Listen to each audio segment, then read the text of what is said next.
જી, આ માહિતી આપવા બદલ તમારો ખૂબ ખૂબ આભાર નેહલ।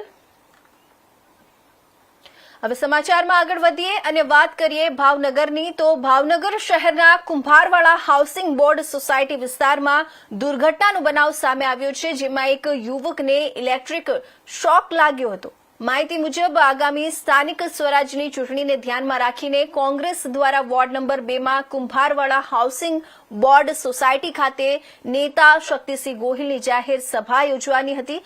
જાહેર સભાની તૈયારીઓ દરમિયાન સ્થળ પર ઇલેક્ટ્રિક લાઇટિંગનું કામ ચાલી રહ્યું હતું। તે દરમિયાન એક યુવક ઇલેક્ટ્રિક થાંભલા પર વાયર લગાવી રહ્યો હતો, ત્યારે અચાનક તેને ઇલેક્ટ્રિક કરંટ લાગતા ગંભીર ઈજા પહોંચી હતી।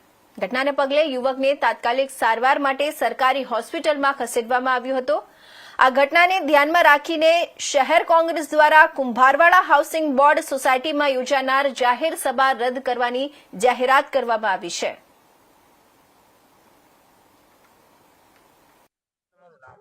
કિશોર કંટારિયા, પ્રવક્તા, શહેર કોંગ્રેસ સમિતિ ભાવનગર।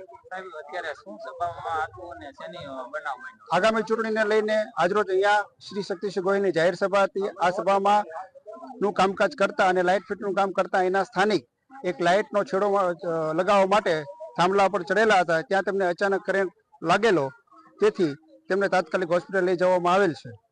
તેથી કોંગ્રેસ પક્ષ દ્વારા આજની આ સભા અહીંયા કેન્સલ કરવામાં આવી છે। કુંભારવાડા નો હાઉસિંગ બોર્ડ નો વિસ્તાર છે। માણસ અહીંયા સ્થાનિક હતો, તેમનું નામ આરીફભાઈ હોવાનું મને જાણવા મળ્યું।